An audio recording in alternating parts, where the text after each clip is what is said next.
आप सभी का स्वागत है रविंदर कौर की रसोई में। आज हम बनाएंगे सोयाबीन की बड़ियों से बहुत ही टेस्टी रेसिपी। तो मैं ये सारी बड़ियाँ प्लेट में रख रही हूँ। अब मैंने सारी बड़ियाँ निकाल ली हैं प्लेट में। आपको अपने हिसाब से जितनी चाहिए रख लेना। ये मैंने एक पतीले में पानी लिया है और उसमें मैंने सारी बड़ियाँ डाल दी हैं। अब मैं इनको धोकर लाती हूँ, फिर मैं बताती हूँ आगे क्या करना है। ये मैंने गैस के ऊपर रख दिया है बर्तन को और इसमें नमक डाल दिया है। अब इसको नमक को हिला देंगे सारे को। ये मैंने 2 हरी मिर्च ली हैं, 2 टमाटर लिए हैं, 1 प्याज और 2 आलू और 1 टुकड़ा मैंने लहसुन का लिया है और थोड़ा सा धनिया भी लिया है मैंने। आइए हरी मिर्च को काट लेते हैं। आप हरी मिर्च को अपने हिसाब से काट सकते हैं, लेकिन मैं छोटी छोटी ही काट रही हूँ। और ये लहसुन है, इसको मैं लंबा लंबा काटूँगी।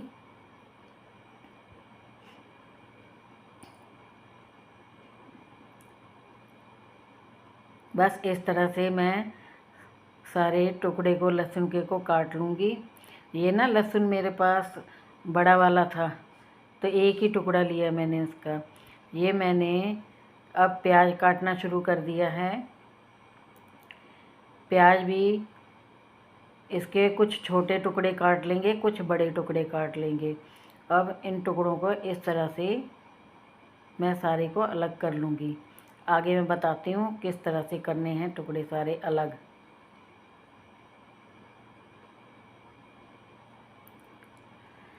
ये मैं आलू काट लूँगी, दोनों आलू। ज़्यादा मोटे पीस नहीं चाहिए हमें, लंबे पीस लिए हैं मैंने और पतले पतले पीस काटे हैं। पतले पीस काटने से हमारे आलू जल्दी से फ्राई हो जाएंगे। ये मैंने आलू दोनों ही काट लिए हैं और ये टमाटर भी मैं काट लेती हूँ। इसको भी मैंने लंबे लंबे ही काट के रख दिया है। अब दूसरा टमाटर भी काट रही हूँ मैं। इसको भी इसी तरह लंबे टुकड़ों में काट लेंगे। मैंने सामान तैयार कर लिया है, अब आगे दिखाती हूँ। इस तरह से मैंने सारे प्याज खोल लिए हैं। सारे प्याज इस तरह से ही खोल लेने हैं हमें। ये देखो इस तरह से हो गए हैं हमारे प्याज। और ये मैंने सोयाबीन की बड़ियाँ जो रखी थी वो भी हमारी फूल गई हैं। अभी गर्म है इसलिए मैंने छन्नी में निकाल दी हैं। तो थोड़ी देर मैंने रख लिया था। अब इसको हाथों से ही मैं पानी निकाल दिया सारा। इसका पानी ज़्यादा नहीं निकालना है, थोड़ा जूसी सी रखनी है।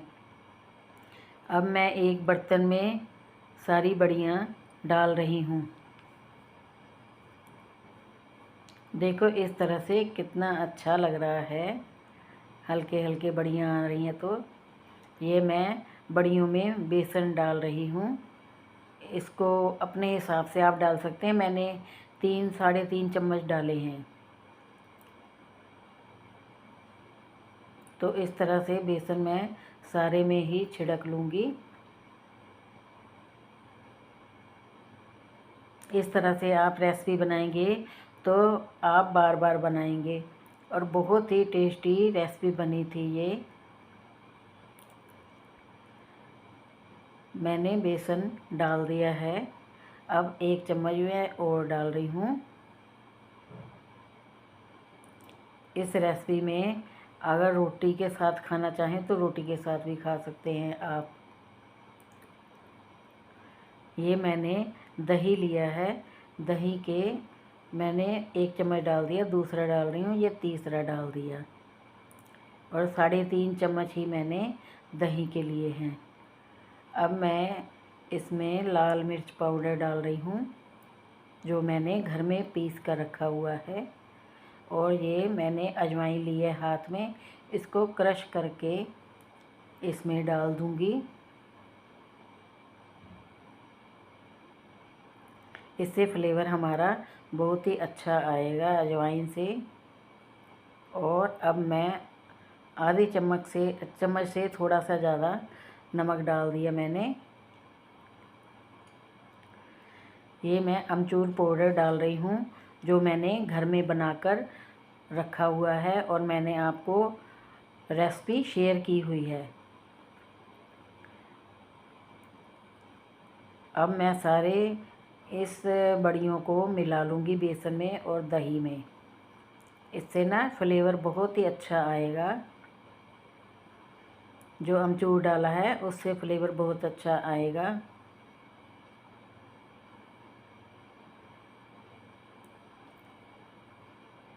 इसको अच्छी तरह से हाथों से मल मल के मिला लेना है सारे बेसन को। अब मैं एक कढ़ाई ली है और कढ़ाई में मैं रिफ़ाइंड डाल रही हूँ। रिफ़ाइंड मैंने डाल लिया है। अब इसको गरम कर लेते हैं हम। देखो इस तरह से हो गया है हमारा बड़ियों वाला सारा मिश्रण। अब तेल हमारा गरम हो गया था तो मैंने इसमें डालनी शुरू कर दी हैं रिफ़ाइंड में सारी बड़ियाँ डाल दी हैं मैंने। सारी नहीं, सॉरी, एक बैच डाल लेंगे हम, 2-3 बैच बनेंगे, क्योंकि ज़्यादा नहीं ना डालेंगे। अगर ज़्यादा डालेंगे तो फिर आपस में चिपक जाएंगी, तो हिसाब से ही डालनी है थोड़ी। अब इनको अच्छी तरह से हिला लेंगे।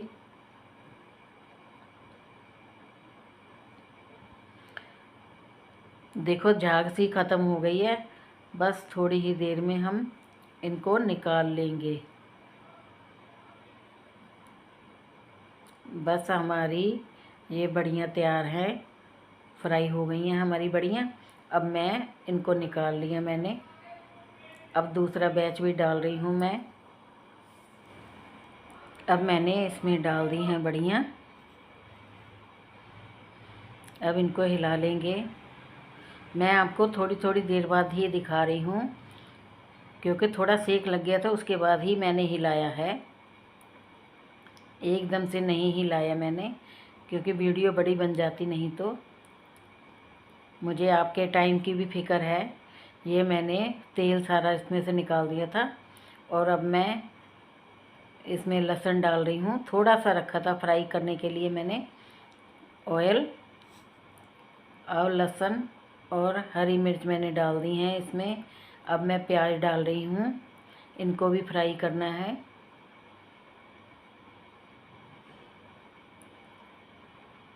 प्याज डाल दिया है मैंने सारा इसमें कढ़ाई में, और इसको हिला देंगे हम।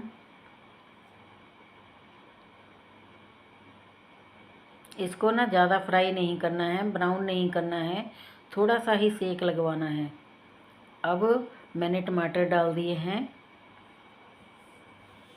हमारी रेसिपी बहुत ही अच्छी बनकर तैयार होगी। आप देखते जाइए, आगे भी बहुत चीज़ें बताऊंगी मैं आपको। ये मैंने आलू डाल दिए हैं। मैंने टमाटर को भी ज़्यादा सेक नहीं लगवाया है और ना ही लगवाना है।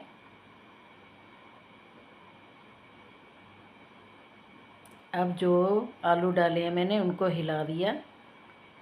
अब इसको ढक कर रख देते हैं, थोड़ा सा भाप बनेगी तो उससे थोड़ा जल्दी फ्राई हो जाएंगे हमारे आलू। ये देखो इस तरह से बढ़िया हमारी फ्राई होकर बन गई हैं। आपको पास से दिखा रही हूँ मैं। इसको ऐसे भी खाने में ना बड़ी टेस्टी लग रही हैं बढ़िया।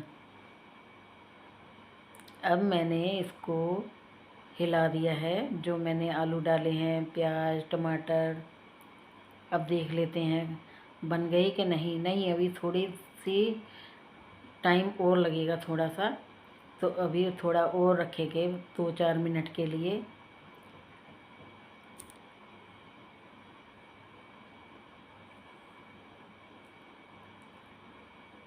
अब एक बार और कड़छी मार लेते हैं इसमें, इसको चलाकर देख लेते हैं हो गए या नहीं।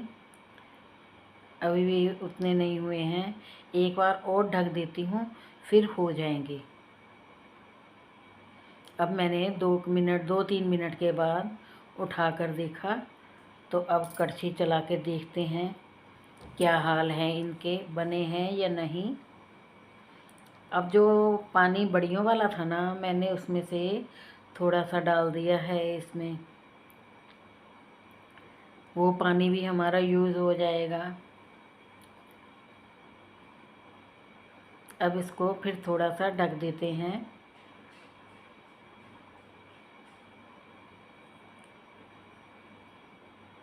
इसको हिलाकर देख लेते हैं। अब बन गए हैं आलू। ये मैंने सोया सॉस लिया है, ये लगभग 3 चम्मच के लगभग होगा, इतना सोया सॉस डाला है मैंने। और अब मैं डाल रही हूँ ग्रीन सॉस है, ये ग्रीन चिली सॉस, इसको भी डाल दिया मैंने। इसके भी 2 चम्मच लगभग होंगे। और अब मैंने इमली का जो खट्टी मीठी इमली की चटनी बना कर रखते हैं ना, वो रखी हुई थी, वो डाल दी मैंने। और ये मैं सिरका डाल रही हूँ, इसके भी हम 2-3 चम्मच ही डालेंगे। ये मेरा आइडिया ही है, लगभग 2-3 चम्मच ही हैं। और ये हम टमाटो केचप डाल रहे हैं, इसके 4-5 चम्मच मैंने डाले हैं। इसका भी मैं आइडिया ही बता रही हूँ। क्यों चम्मच इसलिए मैं बोल रही हूँ, क्योंकि आपको आइडिया लग जाएगा। अब इसको अच्छी तरह से हिला देंगे सारे ग्रेवी को। कलर देखो कितना बढ़िया आया है। और जो हमारा सोयाबीन वाला पानी बचा हुआ था, उसको मैंने थोड़ा सा और डाल दिया है। अब जो फ्राई करके बढ़िया रखी हुई थी, वो भी मैंने डाल दी हैं। अब इनको थोड़ी देर के लिए हिला देंगे।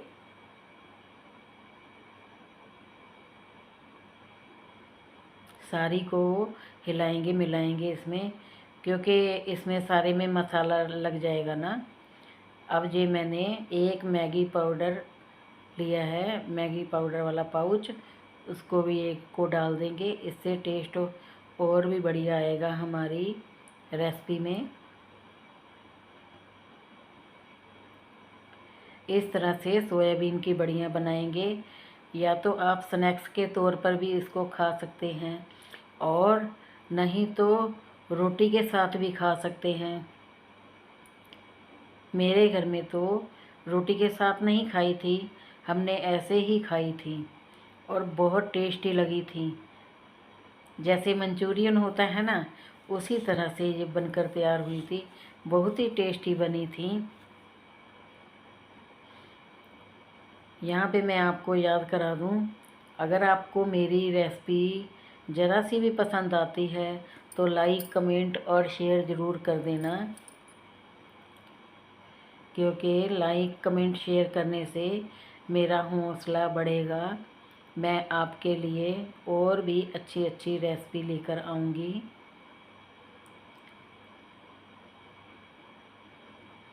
इसको अच्छी तरह से हिला देंगे। देखो ग्रेवी हमारी इसमें से सारी चूस ली है। तो अब प्लेट में डाल रही हूँ मैं। पानी डालने का मकसद यही था उसमें, क्योंकि सख्त नहीं बनेगी। अगर पानी ना मैं डालती तो सख्त बन जाती। अब जो जूसी जूसी सी बनी है, तो बहुत ही टेस्टी बनी है। प्लेट में मैंने डाल लिया है। अब मैं ऊपर से गार्निश के लिए धनिया डाल दूंगी। धनिया से हमारी प्लेट बहुत ही अच्छी लगेगी। देखने में कितना अच्छा लग रहा है ना। बहुत ही बढ़िया बनकर तैयार हुई है हमारी रेसिपी।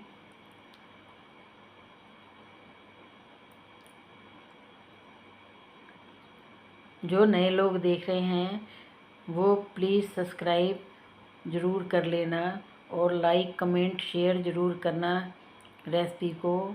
आगे भी ऐसी ही रेसिपियाँ मैं बहुत अच्छी अच्छी लाती रहूँगी। आपको सॉरी, मेरे से थोड़ा सा गड़बड़ हो गया था बोलने में, जल्दी जल्दी बोलना पड़ता है ना, तो थोड़ा हो ही जाता है। देखो कितनी अच्छी लग रही है हमारी प्लेट। इसी तरह से आप भी बनाना।